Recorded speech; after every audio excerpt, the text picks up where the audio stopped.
Welcome to the Ascend Growth AI podcast, where we mix smart growth moves with a little AI magic. I'm Teresa. Let's dive in. For today's guest, we have Chris Connor, the founder and president of Franchise Marketing Systems, also known as FMS. He has over 2 decades of experience helping brands scale through franchising and has worked with more than 600 brands globally. So Chris, welcome to the podcast. Oh, thank you, Teresa. So excited to be here. And I'm excited to learn from you more about AI and how it can integrate with businesses. There's so much about it. And I have barely scratched the surface on how to actually use it and implement it. So I was pumped to talk to you more. Okay, good. Well, I'm excited. There's a lot of opportunities. So let's have you start by sharing your journey with us. Yes. So I started out on a path to become a lifelong employee. I never would have envisioned that I would be a business owner, or just wasn't on my radar. To me, entrepreneurs, anytime I met an entrepreneur, I thought they were crazy, thought they had lost their mind and they were taking such a risk. They were on their own path. My family, everybody worked for a big company and did that path. And then it seemed like the goal here was you build up your 401k, you work towards retirement, and you stick with one company. And then I got into the franchise business, working for a company in Chicago that was this really big franchise development firm. And I had a chance to work with Jimmy John's from the first couple of restaurants, Auntie Anne's, Culver's, European Wax Center, and a couple of other brands. I really got to learn more about entrepreneurship. And then all of a sudden the light bulb went off and it was like, oh, you know what? This is a great path. If you can find your own opportunity and take charge and take control of your own future, why wouldn't you choose to do that? And then I still don't know that I would have had the courage to do my own thing, but the company that I worked for basically laid everyone off in the '07, '08 downturn. And it was that kick in the butt out the door that I needed to become an entrepreneur. Once it happened, and once I was an entrepreneur, I was like, man, I should have done this so much earlier. I wish I would have had the vision and the courage to do it. That was when I started FMS, and it was just me in my basement. I had moved to Atlanta, where my wife is from. I was doing a lot of the same things that I did for the company that I worked for, but we also got into franchise sales. That was our big thing. We wanted to not only help set up franchises, but also sell them. As soon as I became a business owner, I was doing the exact same work, but the level of passion and enthusiasm, I was so fired up every day. I could not have been happier doing what I was doing. It was the same stuff I was doing before, but because it was mine, it was so thrilling and exciting. Like a lot of entrepreneurs, I hired my dad, my mom, my 2 brothers, my aunt, my cousin, anyone who would listen to me, and they were the only people that would listen to me at that point. That was '09. Now we've been in business for 16, 17 years, so it's been great. And I hear that from many people, like when I ask them, when would you have done it? They always say sooner. They wish they did it sooner. So it's just very scary at first, though, right? It is, and you and I had this conversation. You are much more successful in your corporate world than I was, so it's probably even tougher because, like, I've got benefits, I've got a retirement plan, I've got all this stuff. But the way that I always described it was, as an employee, you can have a great life, a great career. It's not like being an employee is the end of the world, but I think what happens is you end up becoming focused on the safety net part of it. You look at those things that are protecting you. It's a salary that comes every 2 weeks. It's insurance, things like that. And you end up focusing so much on those that you lose track of the opportunity. My analogy was I became so focused on the floor beneath me. When the floor was taken out from underneath me, I looked up and I realized there was this whole giant sky of opportunity above me. Wow. It was enlightening, and that's part of what made it so much fun. So that's part of why I love the franchise business, is for the right person, the right brand, the right system, it can be a conduit into entrepreneurship and business ownership. And that's a fantastic analogy. I never heard that before. Thank you. Can you explain what FMS does? Yes. So we have 2 main categories to what our business does. The first is franchise development, which is where we help companies become a franchise model. We do all of the documentation they need to become a franchise system. We write the training programs. We help them come up with all of the franchise fees, the territory model, the royalty fees. We do a competitive analysis and help them transition their business into the franchise model. We help them with the FDD and the franchise agreement and the filings and the trademarks. Once we've gone through that process, we then help them go to market and sell it and find franchise buyers, market to get franchise leads. We have a lending team, so we help the franchise buyers get a loan if they need money to open up their business. And we have a real estate team, so we can help them find real estate. Everything that they need to take their system to market and to implement their new franchise model, we want to be a strategic partner with them. Not only will we help them go to market as a franchise model, but also execute, implement, and that's really what has made us unique. Also, I know has allowed us to do this so many times, so effectively with so many different brands, is really just because we're out there in the trenches with them. We're executing it, we're doing the trade shows, we're running the franchise model with them, and that's really the big reason why it's been effective. But today we have 42 employees in total. We're spread out. We have several people around Irvine, LA, Anaheim, Southern California, Vegas, Denver, Nashville, Chicago, Boston, New York, several in Florida. Our actual office is in Atlanta, Georgia. And you stay with the brand through their whole life cycle from beginning all the way to end, or what's the partnership typically look like? I'm not big on, which is ironic, but because franchising is about long-term contracts, our model is very much relationship-based.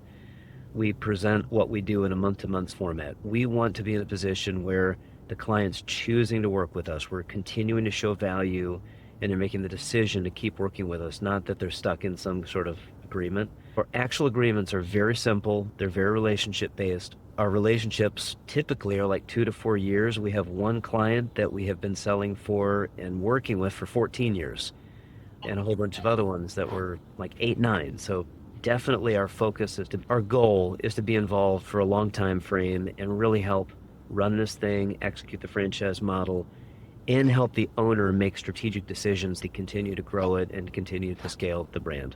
And so you help them get started, right, with all the documentation. I mean, the FDD alone, my gosh, that's a lot of work.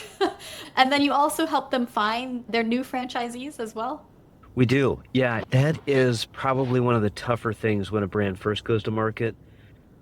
Because as you might imagine, a new franchise system, the buyer looks at a new brand as being the higher risk for good reason. They don't have franchisees they can point to yet. They don't have a whole lot of locations they can say, look at how much validation we have.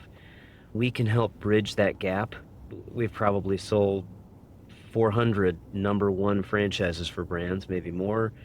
I don't think that it's that we've got some magic formula for it. A lot of times it's just knowing how to navigate. I'm a big proponent for be open to negotiation as a new franchise system. Be open to giving them a break on the fees. Be open to giving them more territory, giving them first right of refusal on more territories or multi-unit rights. There's a lot you can do to incentivize that first 1, 2, 3 buyer to come in and give them the motivation to take that risk and jump. As we get more units in, the perspective of a buyer changes a lot because now they can talk to someone. They tell me how the training went. Oh, it was great. They showed up. They were there for me. They did everything they said they would do. Now the presentation has a lot more merit. We have a lot more credibility, and it gets easier to get buyers in. The key is that we make those people successful. It's not just about getting them to sign. We have to make them successful, and they have to win. There's a lot of momentum in this business and the snowball effect where as we get people in, people hear about it, they talk about it, and more people want to join. So our goal is just to get it to that point of critical mass. That makes sense. And that is very hard to do. So it's good that they have your support. How do you find businesses who want to become franchises? You know, what's crazy is they're everywhere. I mean, we've found businesses at restaurant shows. We've found businesses through landscaping associations. We've found business through chambers of commerce. The large majority of businesses that we work with find us. It's not that we're the end-all be-all in franchising. People end up looking for us. Usually they're looking for information on how to do this, looking online, coming to franchise shows, talking to people in the industry, and then we get referred in.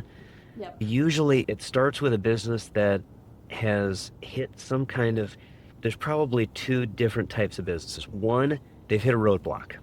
They're trying to grow through company owned. They've hired a whole bunch of employees. They've opened their second and third, and the fourth location failed. And they realize it's like, you know what? As the owner, if I'm not in that location as much as I was for number one, two, three, the performance dips.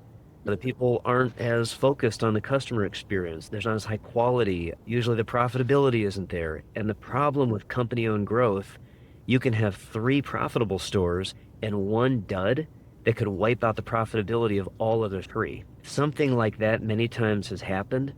And then the entrepreneur is saying, what other options do I have? How do I grow this? Because clearly there's an opportunity for it, and I can't do it on my own. The second category, I'd say, is an entrepreneur that has something that is really gaining momentum. There's excitement around it. It's maybe a new market, it's a new model, and they see how much potential there is for it. Maybe people are asking them, hey, I need you to open up in Kansas City. I need one of these in New Jersey. And they realize, I can't do this on my own. I need to get other people in with me, and I'm going to look at franchising as a way to scale this and grow it. The big driver as to why companies franchise comes down to time, people, and money. One of those 3 factors is what really drives them to look at doing it. Franchising gives you a way to scale quickly. You can grow very fast once you figure out the model and the system. Getting human capital today is tough. Getting employees, people that care about the business, they're going to run it with passion. Franchisees become that owner-operator of their business, so the entrepreneur, the founder, doesn't have to run the operations anymore. Yeah. They can teach, coach, mentor, and the franchisee runs the day-to-day business, so they kind of become that human capital that's needed to grow. And then maybe the biggest reason is franchisees invest in the business. They infuse the capital that's needed to grow and scale it. The big benefit to franchising over a traditional partnership or an investor is with an investor, you have to give them equity.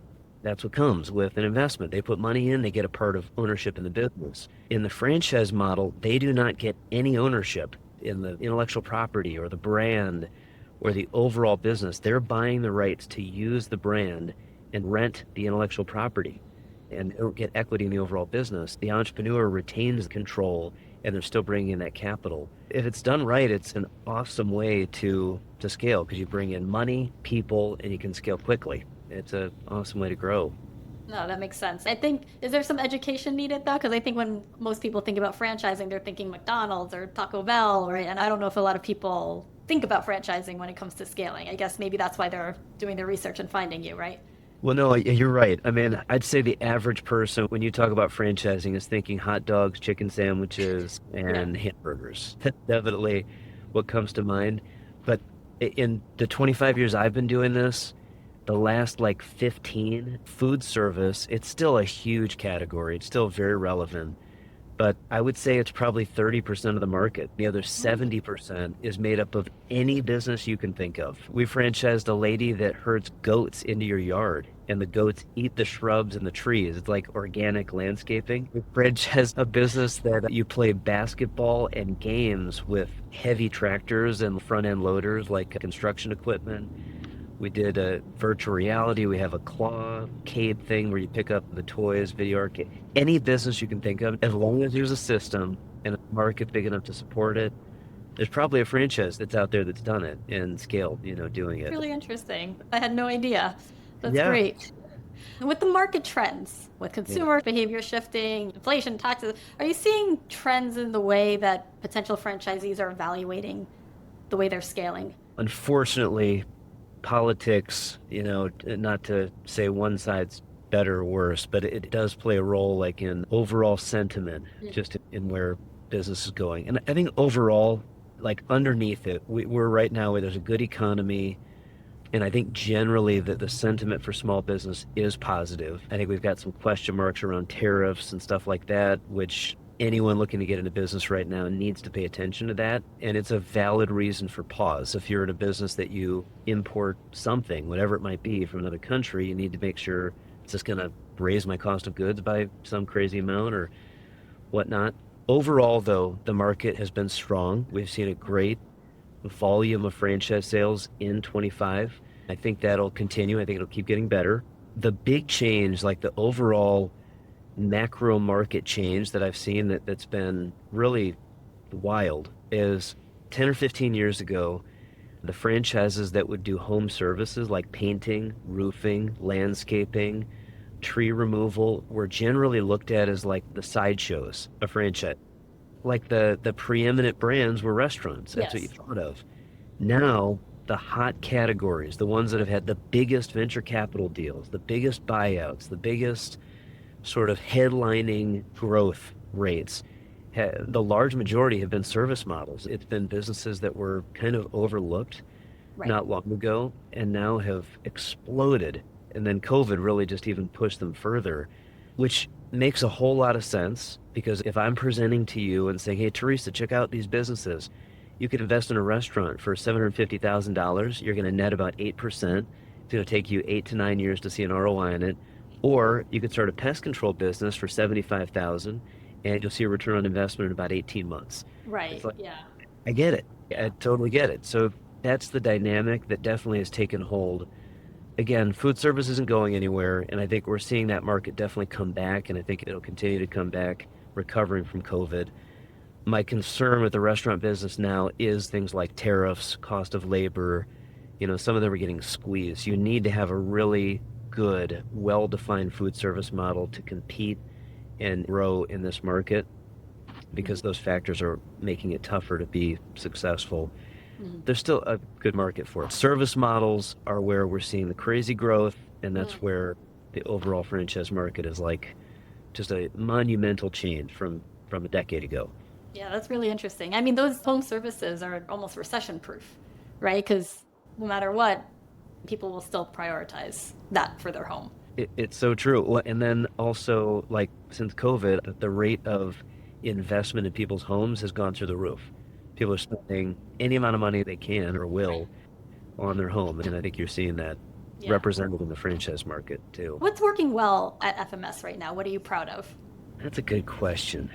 The thing that drives me, the thing that really motivates me is I love helping small business owners. I love being like a partner for them and with them. I'm just a raving, raging lunatic fan for entrepreneurship. I think it's the best thing. I think so many people just can have and realize a better life when they find their path in entrepreneurship. And I think where I get all warm and fuzzy when we show results and get results for brands that are looking for ways to grow and we help them sell units and bring on franchisees. Yep. That really hasn't changed. I say it's the same thing. And every month we go through and do an inventory of what brands we were able to bring on a franchise for. And this month we brought in 67 units across Wow. all the different brands. Most of those are like units 1 through 5 or 1 through 10 anyways. So makes a huge difference where if you are looking at like a one location ice cream store, we have one of those in Boston, and we have helped him sell his first 9 franchises in 6 months. So you look at it on paper, it's like his brand has grown 900% in 6 or 7 months, at least presence wise. Here's a guy who put his heart, soul, everything he had into this business. He works 80 hours a week running the corporate store. Now it looks like we have set him on a path where it's changed his life, taken the business to the next level. That's the part that just gets me fired up. I love it. That's such a good story. So many good success stories. Congrats. But thank you. On the flip side, what's been frustrating? One is getting capital. That has always been frustrating. So I don't know if that's anything new. It's just frustrating because you'll have two parties that want to do business together, franchisor, franchisee, and the franchisee. It's just been hard to get money. And if they can get money, the cost of the money is absurd, which drives me nuts. I don't know what the answer is for that. If you lower interest rates too much, then inflation goes nuts. I don't know if there is a solution for it. That's frustrating. The other thing that's definitely been frustrating is dealing with real estate. Going back to the whole restaurant thing, one of the things that makes it so tough is commercial landlords are notoriously tough to deal with. Don't really seem to have a whole lot of heart for the entrepreneur. Get it, they're in business, and if they do that, then their rent roll doesn't work and everything. But that's frustrating. Cost of construction, cost of build out, getting franchisees as first-time new commercial tenants is tough and frustrating. I'd say those are probably at the top of the list overall. Yeah. Yeah, I can resonate with that, with my lease negotiations taking months. So I did not expect it to take months. Are you negotiating a lease Yes, in yes, San Diego? yes. So it's taken since March, I think. So it's been a while. What's that for? Pure green. Oh yeah, you told me about that. Okay, so you're in the ballpark. Yes, exactly. We have a like a fast casual, like a high-end fast casual model that we sell for, and they're not far from you, like just a little bit north of you. They searched with a franchisee, search for a location. They committed to a developer that's not opening up the actual location for like 2.5 years. I think it's 2028. That was the best deal they could find. There's deals out there that was just what fit them. But that just illustrates when you're in a prime competitive market like you're in, it's hard and it's frustrating. They obviously lean towards like the bigger leasees because they want someone, a big company, they can get on the hook. So I feel for you. Sorry. It's okay. It's good learning. Where do you want FMS to be 6 to 12 months from now? Jeez, these are good. I feel like I'm interviewing for a job. Where do you see yourself in the future? I'm not that great about planning for FMS so much, but there are a couple of initiatives we've been working on and invested in. One is we invested in a consumer advertising agency. I would like us to take part in not only helping like sell franchises, developing franchise models, but also helping promote and advertise and drive business into the franchise locations we helped open up. I think that is a big market and it ties in with what we're doing. So I'd like to see that grow. We do have an in-house lending team that we started 2 years ago, and I'd like that to take more shape. I'd like to think that if we have more control over how these loans are being facilitated and processed, we could do more for buyers with it. So I'd like to see that become more. And then we've got a couple of other ancillary businesses that tie in with what we're doing in the franchise side of it. We have a shipping and logistics business, which is kind of weird, but yeah, it's this cool platform that it's a client actually, and they are able to consolidate shipping quotes with every major shipper. So you can drop shipping costs like 50, 60%. Ultimately, what I'd like to do is provide more value and a deeper, meaningful relationship with the brands after we've launched them as a franchise model. I think that's where I hope we'll be and I hope we'll go. And, Are you guys using AI right now? Or do you want to use it in any specific things? That's a great question. Funny that you ask. We are barely scratching the surface, and it's embarrassing. We're like cavemen who did some basic thing with sticks, and that's our version of AI. We're writing blogs, we're writing articles, we do some content creation for training programs, the manuals. We've created some forms with it, but still very basic overall. What I'm hearing and seeing is people who are not tech savvy, who are just regular folks, more and more every day. I put this into ChatGPT. Here's what it told me. Hey, I put this in. Here's what I got back. I can see the emails they wrote to me or came out of ChatGPT. We're falling behind here. We need to get ahead of it. We need to start being innovative instead of reactive. It's kind of scary too. What happens when everyone's fully operational on this? People like us who sell intellectual property and coaching, how does that impact us? So, but yeah, that's where we are with it. Right. I don't think it will eliminate jobs. It will, if anything, make you more efficient if you learn how to use it. There's opportunity, and ChatGPT is very helpful. If you haven't used it yet, I would highly recommend for you to try it out, and you'll get addicted. So, what would you tell your younger self to do differently if you started again today? So I think if I rewind time and I'm graduating college, I would push myself to consider entrepreneurship sooner. So that would be like, 20, whatever it is, 25 years ago. If when I started this, I would say slow down. It's okay to have fear, but don't let it overwhelm you in your day-to-day thinking. Take a moment out of each day to think strategically and plan, and try not to get too deep into the weeds. I think it's easier said than done, and I'm a big fan of the E-Myth by Michael Gerber and stuff like that. If you haven't read that, I recommend it. I think you're younger than I am, but this was like the business book when I was first getting the workforce. And the whole concept was you can't build a business if you're stuck in it. If you're too deep in it, so you got to like elevate above it, which is like, yeah, that sounds great, but show me how you do it. I probably could have grown faster, avoided mistakes, and been more efficient had I done that. Because, whether it's good or bad, I still operate in many ways out of fear. There's like a constant anxiety and fear of like, I've got 40 some people that are depending on this business working, and a wife and 2 kids. I've got to make sure everything keeps working and going. When I first started, it was way intense. Now it's gotten better, but I think that I would tell myself, don't let that overwhelm you. It's going to work. Stay confident and take some time to think strategy and think planning. Like, one of the dumbest things about me is I still have not written a book. I'm so many years into this, Right. and I'm feeling like credibility. It's like, why haven't you taken the time to write a book? I've hired 3 ghostwriters and paid them and did not finish the book. So it's like, but I'll get there. It's it. But that would be what I would coach myself on, is take it easy. That's easier said than done, though, right? Yes. And if people want to get in touch with you, where can they find you? You can go to our website. It's www.fmsfranchise.com, or you can call me on my cell phone. It's 770-519-3910, 770-519-3910. I love to hear from entrepreneurs or wannabe entrepreneurs. I spend a lot of my day talking to people just about ideas and whether or not franchising can work.